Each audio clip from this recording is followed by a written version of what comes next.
देखिए, कई मर्तबा क्या होता है कि कई सारे इन्वेस्टर्स जिनकी अच्छी खासी एक पोर्टफोलियो बनी होती है लॉन्ग ड्यूरेशन के लिए, या जो भी टाइम पीरियड उनका मकसद हो उस टाइम पीरियड के लिए उनकी अच्छी खासी एक पोर्टफोलियो बनी हुई होती है, लेकिन उसके बावजूद भी वो अपनी पोर्टफोलियो में बराबर फंड के चेंजेस करते रहते हैं। तो ये कहाँ तक के सही है? अच्छा, चेंजेस की तो बात है, कई सारे लोग इस चक्कर में चेंज करते रहते हैं फंड को कि बेस्ट परफॉर्मिंग फंड कौन सा है। तो बेस्ट परफॉर्मिंग फंड के चक्कर में कहाँ तक कि आप अपनी पोर्टफोलियो को चेंजेस करते हैं और ये करना कहाँ तक के सही है।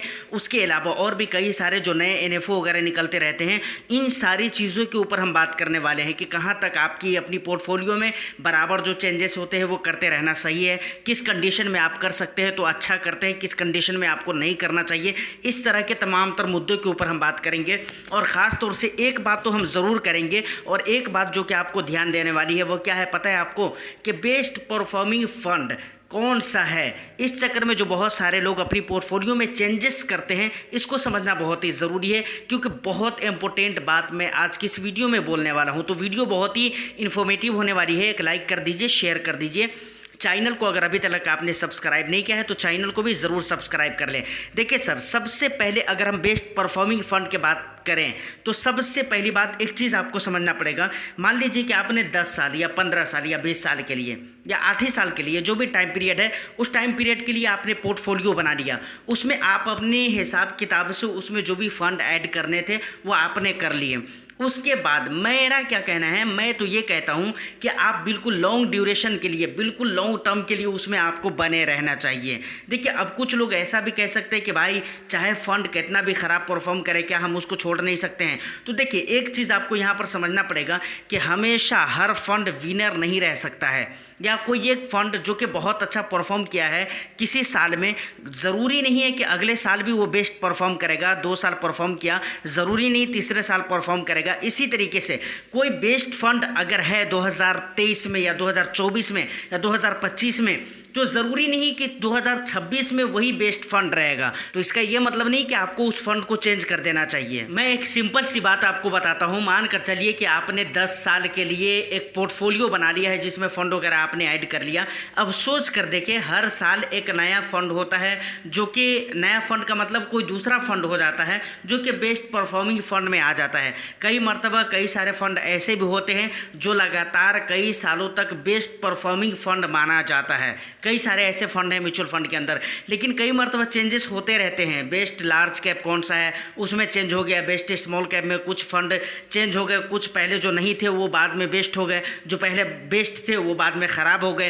तो ऐसा होता रहता है। मान कर चलिए कि बेस्ट परफॉर्मिंग फंड की वजह से हर साल अगर आप 2, 3, 4 फंड ही ऐड करते हैं 1 ईयर में, तो आप जोड़ कर देख लें कि कितना ज़्यादा फंड हो जाता है। और ये बराबर जो इधर से उधर, इस फंड से उस फंड में, इस फंड से उस फंड में जो आप करेंगे ना, तो इसमें आपका नुकसान ही होगा। समझ रहे कि नहीं? शॉर्ट ड्यूरेशन में आपको टैक्स भी लग सकते हैं, जो कैपिटल गेंस होते हैं उसमें लगते हैं टैक्स, लेकिन लग सकते हैं अगर कैपिटल गेंस है तो। दूसरी बात, एग्जिट वगैरह, एग्जिट लोड वगैरह का जो पीरियड रहते हैं, बहुत सारे फंड रहते हैं जिसमें साल भर के रहते, बहुत सारे में 90 दिन के रहते, बहुत सारे में 1.5 महीने दिन के भी रहते हैं। तो ये सिस्टम 15 दिनों के भी रहते हैं। तो कुल मिलाकर बात यह है कहना कि भाई अगर आप इस फंड से उस फंड में, इस फंड से उस फंड में अगर करते रहेंगे तो कब तक ऐसा करते रहेंगे, ये आपका रिटर्न सही बनने नहीं देगा। सबसे पहली बात। दूसरी बात यह है कि आपकी पोर्टफोलियो में फ़ंड भी ज़्यादा हो जाएंगे। अगर मानकर चलिए, आप ऐसा भी सोच सकते हैं कि भाई ठीक है, पुराना जो फंड है उसको भी हम रखेंगे और क्या कहते हैं कि नया भी फंड ऐड करेंगे, तो ऐसे में बहुत ज़्यादा फंड हो जाएंगे आपकी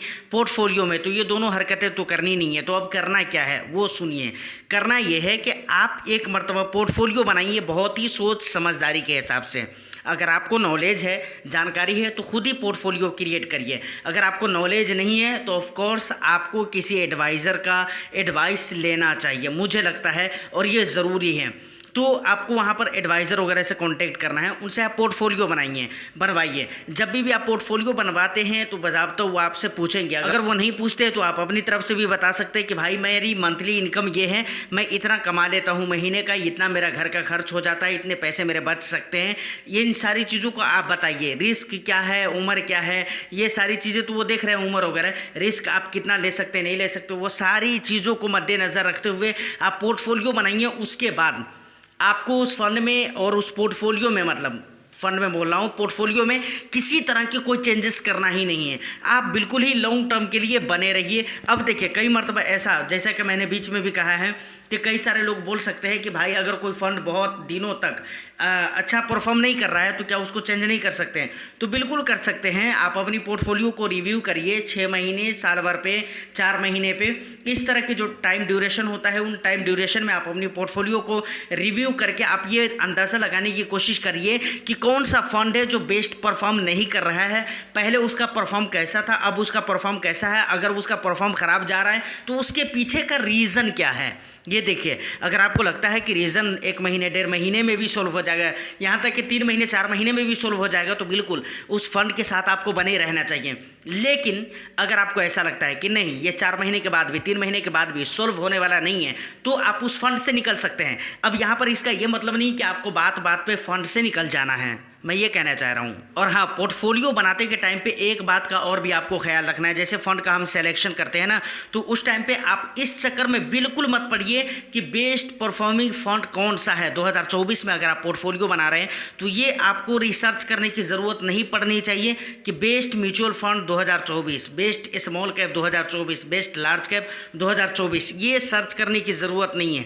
क्योंकि इस सर्च करने के ही चक्कर में और इसके ऊपर अगर आप रिसर्च करने लगते बेस्ट कौन है, अच्छा कौन है, सबसे हाई रिटर्न्स देने वाला कौन है, इसी चक्कर में बात खराब हो जाती है। आपको बेस्ट नहीं देखना है, आपको हाई लेवल का नहीं देखना है, बल्कि आपको ये देखना है कि कंसिस्टेंटली बेस्ट रिटर्न्स किसने दिया है। मैं क्या बोल रहा हूँ, कंसिस्टेंटली बेस्ट रिटर्न्स किस फंड ने दिया है। अब देखिए, अब इससे एक बात यहाँ पर यह भी पता चलता है कि इसके लिए आपको फंड पुराना लेना पड़ेगा, जिसका पास्ट रिकॉर्ड ज़्यादा हो, पास्ट का डेटा ज़्यादा दिनों का अवेलेबल हो।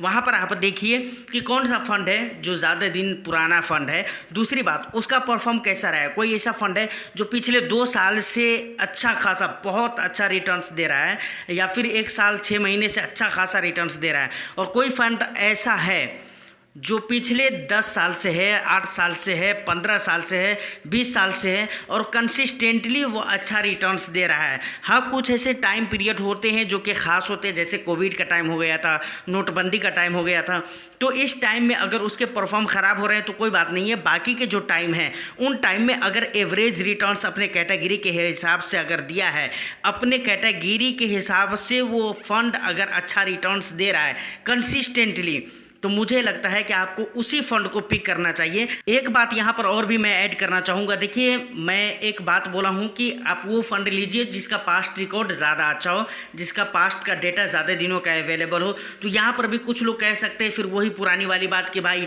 पास्ट के जो रिकॉर्ड होते हैं वो फ्यूचर की गारंटी नहीं होती है भाई।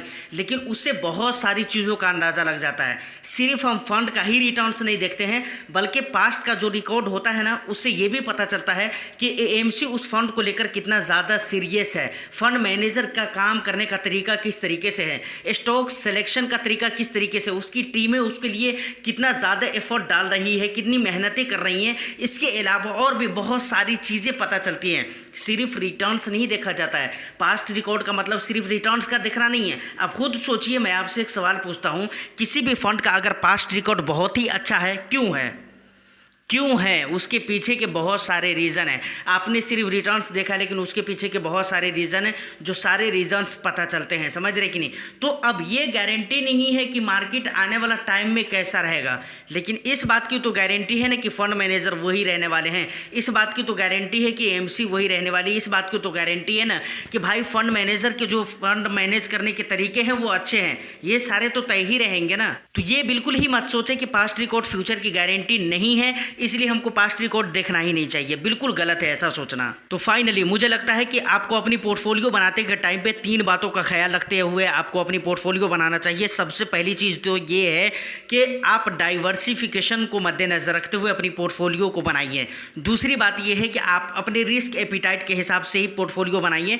मतलब आप देखिए कि भाई आप कितना रिस्क ले सकते हैं। ओवर रिस्क और ओवर कॉन्फिडेंस इंसान को बर्बाद कर देता है, कई मरतबा ऐसा होता है। और तीसरी चीज़, जब इन दोनों चीज़ों को मद्देनज़र रखते हुए आपकी पोर्टफोलियो बन जाती है तो कंसिस्टेंटली आप उस पोर्टफोलियो के साथ बने रहिए। बराबर इधर उधर करने से कोई फ़ायदा नहीं है। देखिए, मैं बराबर एक बात बोलता हूँ कि अगर आप लॉन्ग टर्म के लिए बने रहते हैं तभी जाकर यहाँ पर कुछ होने वाला है। अगर बराबर आप चेंजेस करते रहते हैं तो उसका रिजल्ट आपको अच्छे नहीं मिलने वाले हैं। तो ये बात मैं बराबर कहता रहता हूँ।